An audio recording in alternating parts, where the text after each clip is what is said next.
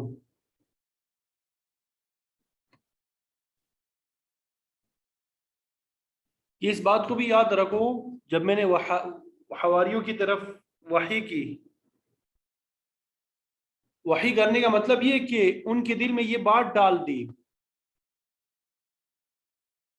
اوحیت کا یہ معنی بھی ہو سکتا ہے کہ اللہ تعالیٰ نے عیسیٰ علیہ السلام کو وحی کی کہ یہ بات اپنے حواریوں تک پہنچا دیں۔ اور حواری جو ہے مخلص ساتھی کو کہا جاتا ہے۔ آپ صلی اللہ علیہ وسلم نے فرمایا کہ ہر نبی کا کوئی نہ کوئی حواری ہوتا ہے، اور میرا حواری زبیر ہے جو جنت میں بھی میرا پڑوسی ہوگا۔ فرمایا کہ میں نے عیسیٰ علیہ السلام کے حواریوں کے دلوں میں یہ بات ڈال دی، ان آمنوا بی و برسولی، کو مجھ میں ایمان لاؤ اور میرے رسول پہ ایمان لاؤ۔ اس کے جواب میں حواریوں نے کہا قالوا آمنا، اے اللہ ہم ایمان لے آئے تیری وحدانیت پہ، عیسیٰ علیہ السلام کی رسالت پہ، اور ساتھ میں یہ بھی عرض کیا وشہد، کہ آپ گواہ رہیں، اے عیسیٰ علیہ السلام آپ گواہ بن جائیں، بِأَنَّنَا مُسْلِمُونَ، کہ بے شک ہم اللہ تعالیٰ کی اطاعت اور فرمانبرداری کرنے والے ہیں، ہم اللہ تعالیٰ پر اور آپ کی رسالت پہ ایمان لے آئے ہیں، اس لیے آپ ہمارے ایمان کے گواہ بن جائیں۔ تو حواریوں کے دل میں اچھی بات ڈال دینا، ان کے ایمان قبول کرنا، عیسیٰ علیہ السلام کی رفاقت اختیار کرنا، اور آپ کے حکم کے مطابق تبلیغ کا فریضہ انجام دینا، یہ سب اللہ کا احسان ہے اور اللہ تعالیٰ کا انعام تھا جو عیسیٰ علیہ السلام کو عطا کیا گیا۔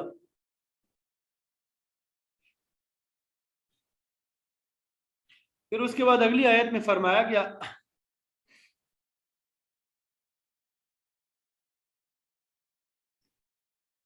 اذ قال الحواریون، جب عیسیٰ علیہ السلام کے حواریوں نے کہا،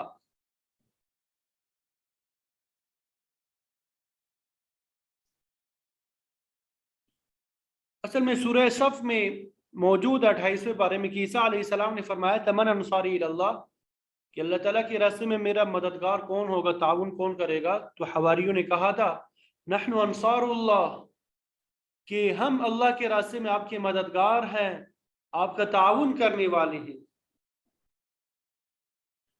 ہم آپ کے ہر حکم کی تعمیل کریں گے۔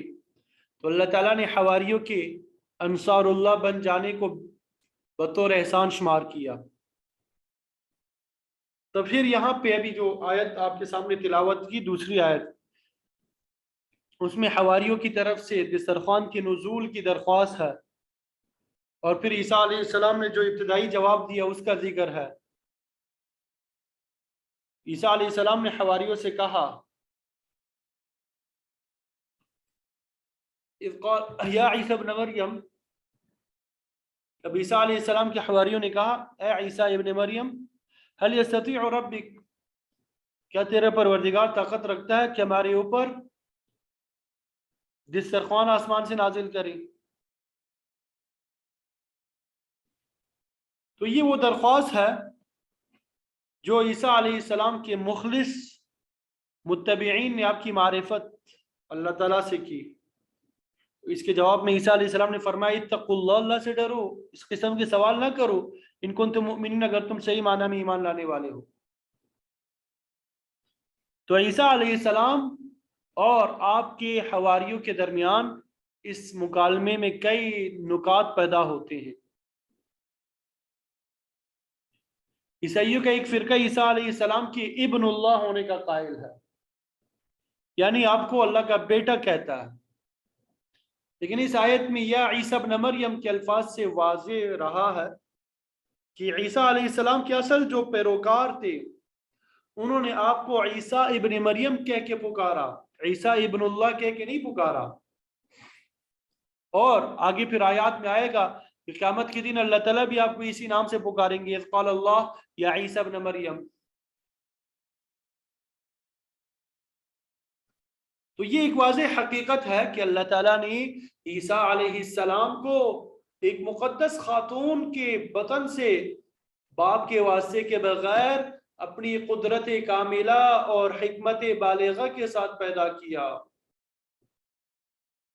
تو یہ ہر صاحب عقل کا جزء ایمان ہے کہ آپ کی نسبت باپ کی طرف نہ کی جائے، بلکہ آپ کو حضرت مریم رضی اللہ تعالی عنہا کا بیٹا تسلیم کیا جائے۔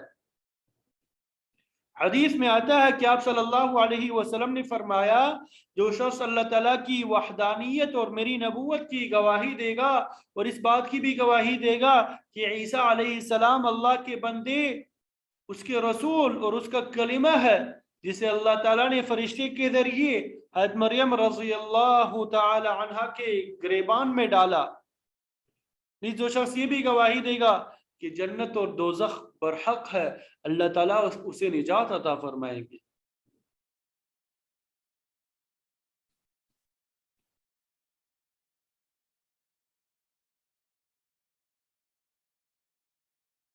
اسی طرح بعض لوگوں نے عیسیٰ علیہ السلام کو بعینہ ہی خدا کہا اور عینیت کا عقیدہ ایجاد کیا، کسی نے ابن اللہ کہا، اور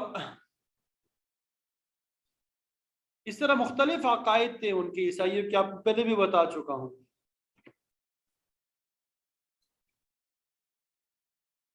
تو بہرحال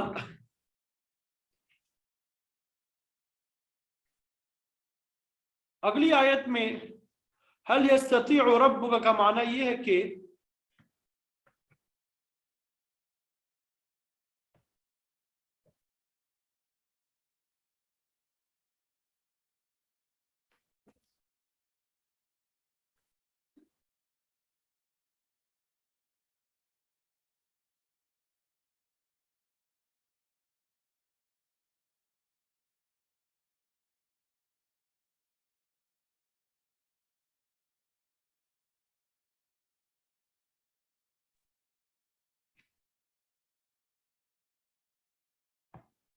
جی آواز آ رہی ہے؟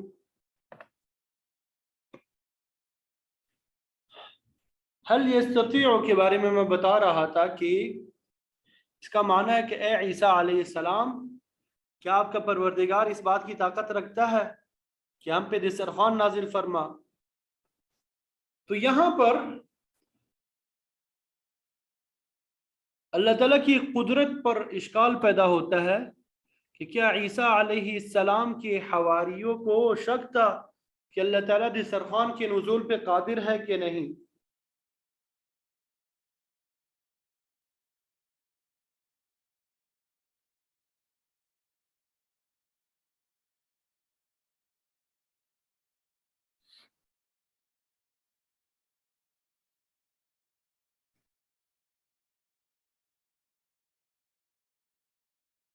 حالانکہ اللہ تعالیٰ کے بارے میں تو قرآن مجید کی آیات ہیں، ان اللہ علی کل شیء قدیر، ہر چیز پہ قادر ہے،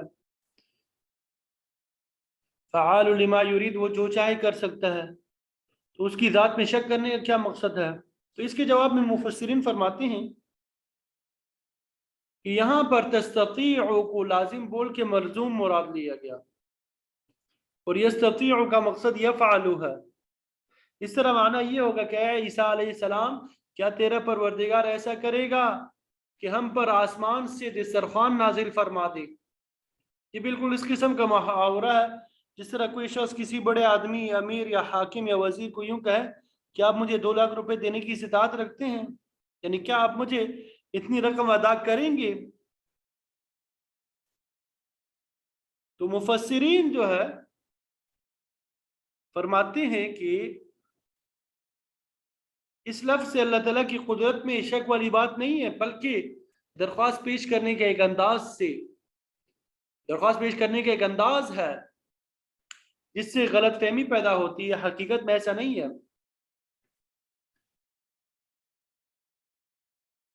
امام راضی رحمۃ اللہ علیہ فرماتے ہیں کہ اس لفظ کی دوسری قرات بھی ہے۔ حضرت معاذ رضی اللہ تعالیٰ عنہ بیان فرماتے ہیں کہ آپ صلی اللہ علیہ وسلم نے مجھے اس آیت کی تعلیم یوں دی، هل تستطيع ربک، یعنی رب کو فاعل نہیں بنایا، سبجیکٹ نہیں بنایا، بلکہ مفعول یعنی آبجیکٹ بنایا گیا۔ تو اس کا معنی یہ ہو جائے گا جب ربک کو مفعول بنائیں گی کہ عیسیٰ علیہ السلام کیا تو اس اطاعت رکھتا ہے، یعنی کیا تیرا یہ حوصلہ ہے کہ اپنے رب سے دسترخوان کی نازل ہونے کی درخواست کرے؟ تو اب اس قرات پہ تو اشکال ہی نہیں ہوتا۔ تو اس سورت کا جو نام بھی مائدہ رکھا گیا اسی لفظ کی وجہ سے، اور مائدہ ایسے دسترخوان کو کہا جاتا ہے جو زمین پہ بچھایا گیا ہو اور اس پر کھانا موجود ہو، اور اس کی برخلاف جو چھوٹی میز پہ کھانا رکھ کے کھایا جاتا ہے اسے خوان بولتے ہیں۔ اکثر ہوٹلوں میں آپ نے دیکھا ہوگا آج کل رواج ہوا ہے کہ عرب ممالک میں زیادہ ہوتا ہے، یعنی زمین ہی پر بیٹھتے ہیں وہ، اور چھوٹا وہ میز ہوتا ہے 1 انچ پائے ہوتی ہیں، تو اس کے اوپر وہ دسترخوان بچھاتے ہیں، اسے خوان بولتے ہیں۔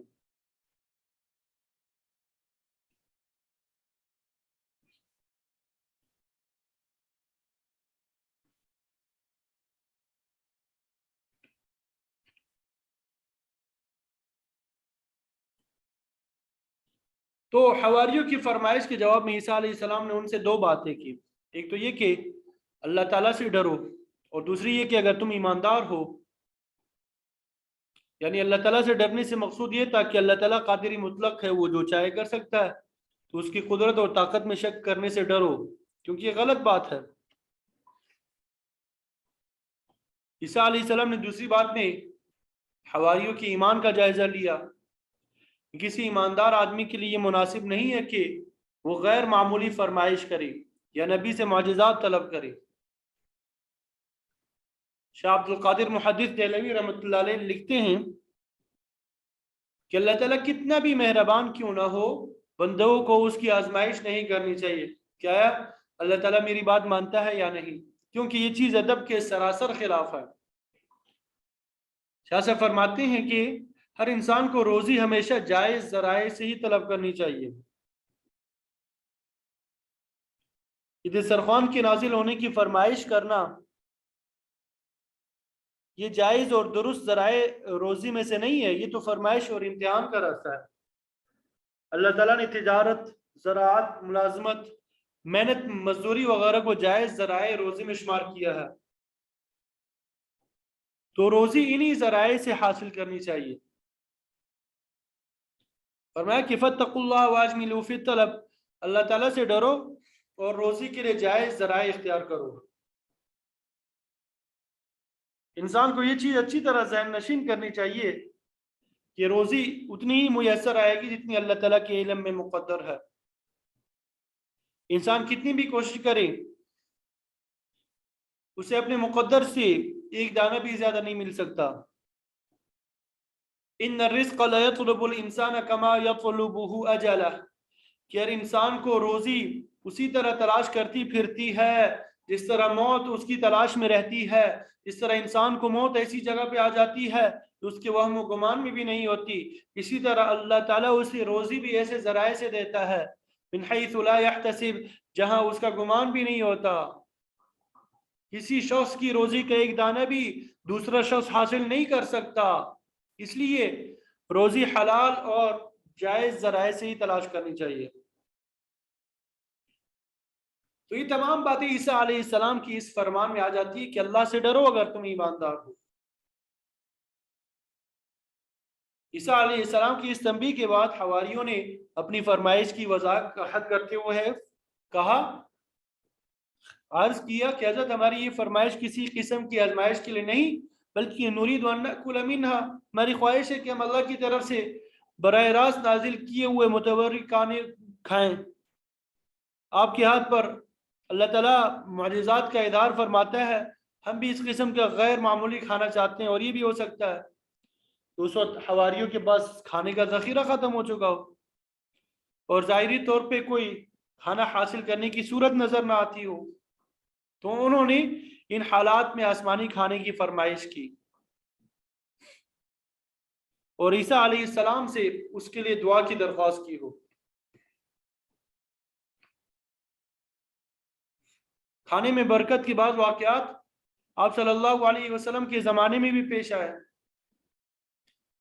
دوران سفر بعض اوقات کھانا ختم ہو گیا، صحابہ کو پریشانی لاحق ہوئی، آپ صلی اللہ علیہ وسلم نے فرمایا جس کے بعد جس قدر کھانا موجود ہے وہ سب لا کے ایک جگہ جمع کرو، ہر ایک کے بعد جو کچھ تھا، کھجور کا دانہ، روٹی کا ٹکڑا، جو بھی کچھ تھا ان سب کو ایک جگہ جمع کر دیتے۔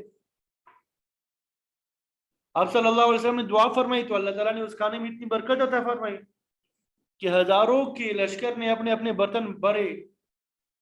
ویسے عیسیٰ علیہ السلام کی حواریوں نے بھی بابرکت کھانے کی درخواست کی اور یہ بھی کہا وَتَطْمَئِنَّ قُلُوبُنَا کہ یہ کھانا کھا کے ہم اطمینان قلب کی دولت حاصل کرنا چاہتے ہیں۔ ظاہر ہے کہ جو کھانا اللہ تعالیٰ کی طرف سے براہ راست نازل ہوگا اس کے کھانے سے انسان کس قدر مطمئن ہوں گے۔ اس کے علاوہ حواریوں نے اپنی فرمائش کے حق میں یہ دلیل بھی پیش کی وَنَعْلَمَ أَنَّ قَدْ صَدَقْتَنَا کہ ایسا بابرکت کھانا کھا کے ہم جان لیں گے کہ آپ ہم سے سچ فرماتے ہیں کہ اللہ تعالیٰ نے جنت میں بے شمار نعمتیں تیار کر رکھی ہے جس کا ایک نمونہ دسترخوان کی صورت میں ہم استعمال کریں گے۔ اس طرح گویا آپ کی صداقت کا مشاہدہ بھی ہو جائے گا۔ اور اس قسم کے مشاہدے کے لیے ابراہیم علیہ السلام نے بھی اللہ رب العزت سے درخواست کی تھی تیسرے بارے میں، رب ارینی کیف تحیی الموتى کہ اے اللہ مجھے مشاہدہ کرا دیجئے کہ آپ مردوں کو کیسے زندہ کرتے ہیں۔ تو اللہ تعالیٰ نے فرمایا کیا تمہیں یقین نہیں ہے؟ تو عرض کیا یقین تو ہے ولیکن لیطمئن قلبی، لیکن جب میں اپنی آنکھوں سے مشاہدہ کر کے دیکھوں گا تو اطمینان قلب حاصل ہو جائے گا۔ تو یہاں پر حواریوں نے بھی دسترخوان طلب کرنے کی علت یہ بیان کی کہ وہ اطمینان قلب حاصل کرنا چاہتے ہیں، عیسیٰ علیہ السلام کی صداقت کا مشاہدہ کرنا چاہتے ہیں۔ اور حواریوں نے یہ بھی کہا کہ ہماری خواہش کے مطابق اگر اللہ تعالیٰ نے دسترخوان نازل فرما دیا وَنَكُونَ عَلَيْهَا مِنَ الشَّاهِدِينَ تو ہم اس پر گواہی دینے والے بن جائیں گے، وہ ہم اس بات کی شہادت دیں گے کہ اللہ تعالیٰ نے عیسیٰ علیہ السلام کے ہاتھ پر ایسا غیر معمولی واقعہ ظاہر فرمایا۔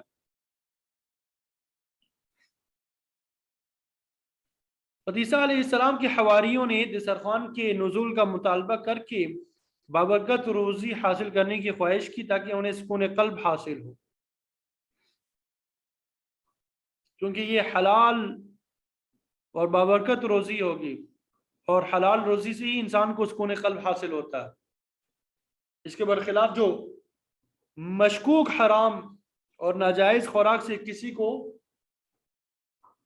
سکون قلب حاصل نہیں ہو سکتا بلکہ اس کی خواہش میں اضافہ ہی ہوگا۔ ایسے شخص کو برے وسوسے آئیں گے، وہ ایمانی کاموں کی بجائے شیطانی امور پہ توجہ مبذول کرے گا،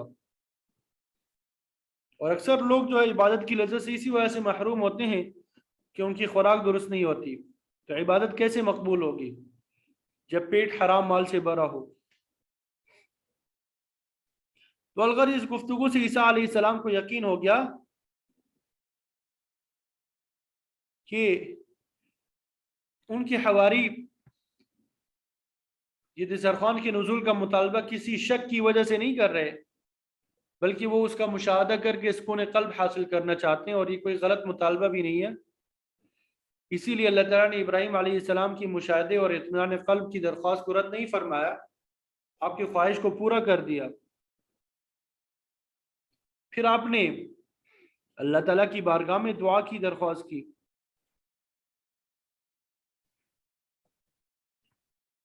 اللہم اے اللہ، یہ لفظ یا اللہ کا ہم معنی ہے، عربی لغت کے مطابق اللہ سے پہلے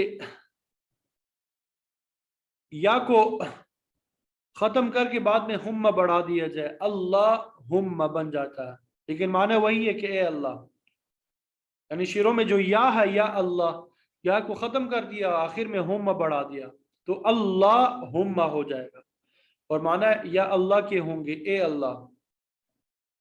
جب اللہ تعالیٰ کا ذاتی نام لے کے اسے پکارا جاتا ہے تو اس کا مطلب یہ ہوتا ہے کہ نہایت عاجزی کے ساتھ دعا کی جا رہی ہے، اور اس کے ساتھ عیسیٰ علیہ السلام نے رب بنا بھی کہا، کیا ہے ہمارے پروردگار۔ ربوبیت اللہ تعالیٰ ہی کی صفت ہے، رب العالمین ہے، تو رب کا معنی کسی چیز کو ایسا ایسا تدریج کے ساتھ کمال تک پہنچانا، تو ہر چیز کا مربی اللہ تعالیٰ ہے۔ تو یہاں پہ اللہ تعالیٰ کو دو ناموں سے یعنی اللہ اور رب سے پکارا۔ مفسرین فرماتے ہیں کہ اس قسم کی تکرار نہایت عاجزی اور التجا کی علامت ہوتی ہے۔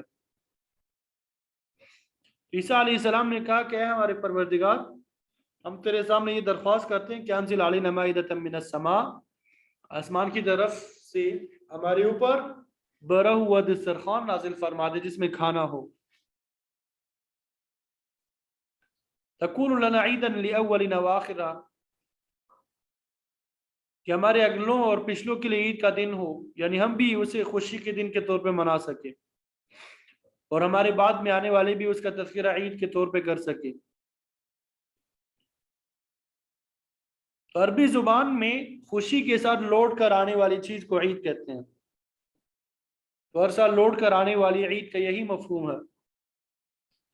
تو عیسیٰ علیہ السلام کے حواریوں نے بھی اسی خواہش کا اظہار کیا کہ ہم پر دسترخوان نازل فرما، اور جس دن نازل فرمائیں گے اس کو ہمارے لیے عید کا دن بنا دے، تاکہ بار بار ہمارے اوپر وہ آئے اور ہمیں خوشی اور سرور حاصل ہو۔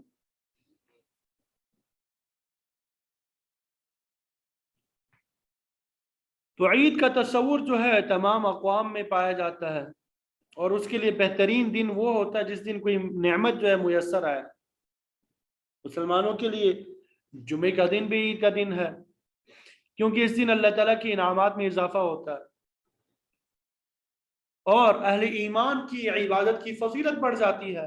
اسی وجہ سے جمعے کو سید الایام یعنی تمام دنوں کا سردار دن کہا گیا۔ اسی طرح سال بھر میں بھی عید کے دو دن اللہ تعالیٰ کے انعام اور اکرام کے دن ہے۔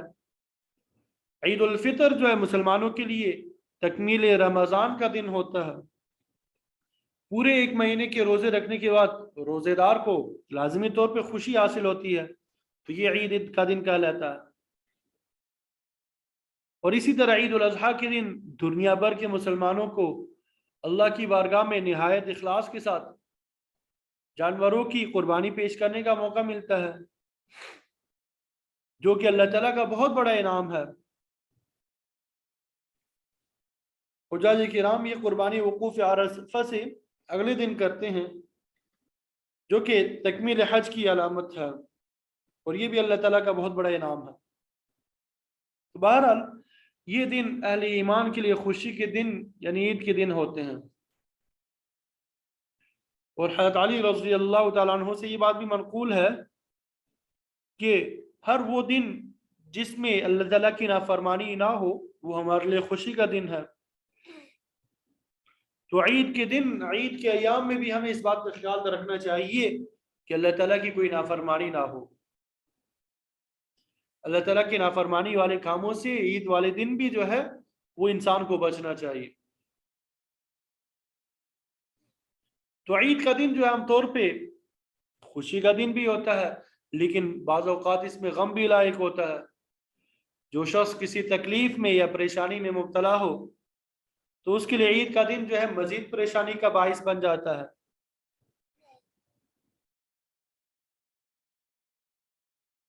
خدا نہ خواستہ کسی کے ہاں موت واقع ہو جائے تو یہ جو عید ہے وہ دگنی پریشانی کا باعث ہوگا۔ ایسا شخص کسی خوشی کے کام میں شریک ہونے کا جذبہ ہی کھو بیٹھتا ہے۔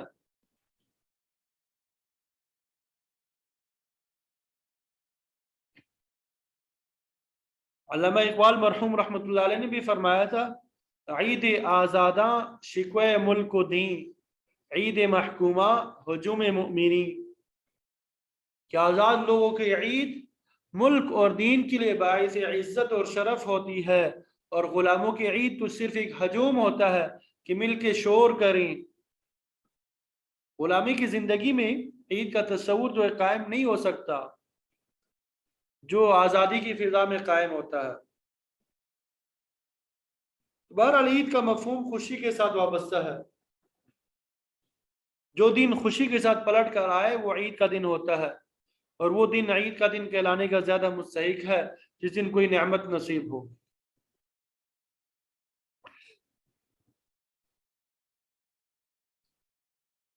وَآیَةً مِّنْکَ، اور تیری طرف سے ایک خاص نشانی ہو۔ ظاہر ہے کہ آسمان کی طرف سے جو دسترخوان آ جائے تو وہ معجزہ یا نشانی ہوگا۔ اور عیسیٰ علیہ السلام نے یہ بھی عرض کیا کہ مولا کریم ورزقنا، ہمیں روزی عطا فرما کہ ہم اس کے ضرورت مند اور خواہش مند ہے۔ وَأَنْتَ خَيْرُ الرَّازِقِينَ، اور آپ بہترین روزی عطا فرمانے والے ہیں، ہر جاندار کو آپ ہی روزے پہنچاتے ہیں۔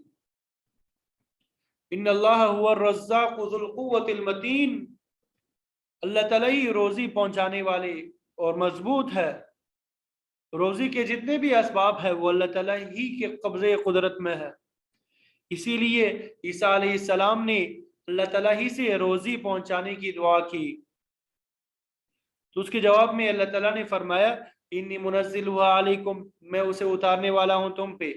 فمن یکفر بعد منکم، پھر اگر اس کے بعد کسی نے ناشکر گزاری کی، فانی اعذبه عذابا لا اعذبه احدا من العالمین، تو اسے ایسی سخت سزا دوں گا جو اور کسی کو نہیں دوں گا۔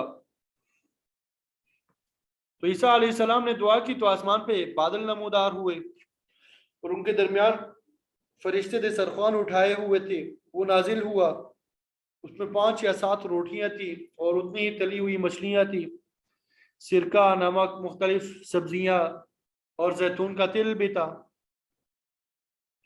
عیسیٰ علیہ السلام نے اللہ تعالیٰ کا نام لے کے دسترخوان کھولا اور لوگوں کو کھانے کی اجازت دی۔ تو یہ دسترخوان ایک ایک دن کے وقفے سے 40 دن تک نازل ہوتا رہا۔ بعض فرماتے ہیں کہ یہ صبح کے وقت نازل ہوتا تھا اور دوپہر کے وقت خود بخود اٹھ جاتا تھا۔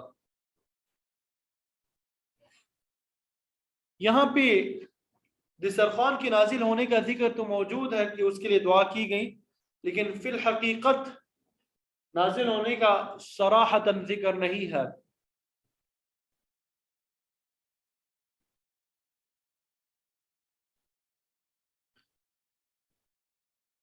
تو مفسرین کے درمیان اس بات میں اختلاف ہوا کہ دعا کے نتیجے میں دسترخوان نازل ہوا بھی تھا کہ نہیں۔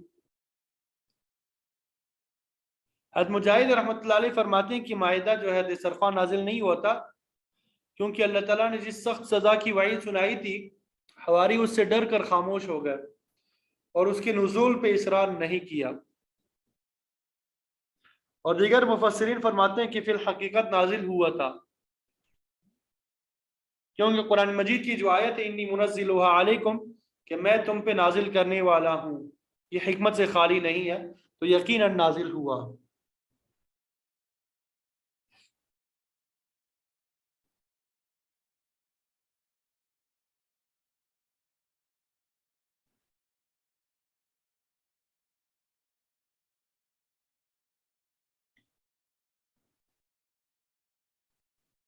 اللہ اکبر کبیرہ۔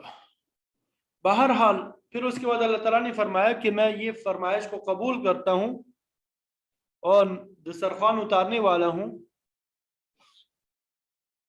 تو اب جو شخص ناشکری کا ارتکاب کرے گا تو میں ایسا عذاب دوں گا اسے جو کسی دوسرے کو نہ دیا ہو۔ تو اللہ تعالیٰ نے اصول کے طور پہ سمجھا دیا کہ خود کسی چیز کو طلب کر کے پھر اس پہ عمل نہ کرنا، اس پہ کاربند نہ رہنا، یہ بہت بڑا جرم ہے۔ اللہ تعالیٰ سے دعا ہے کہ اللہ تعالیٰ ہم سب کو اللہ تعالیٰ کے احکامات پہ عمل کی توفیق عطا فرمائے۔ وآخر دعوانا ان الحمد للہ رب العالمین۔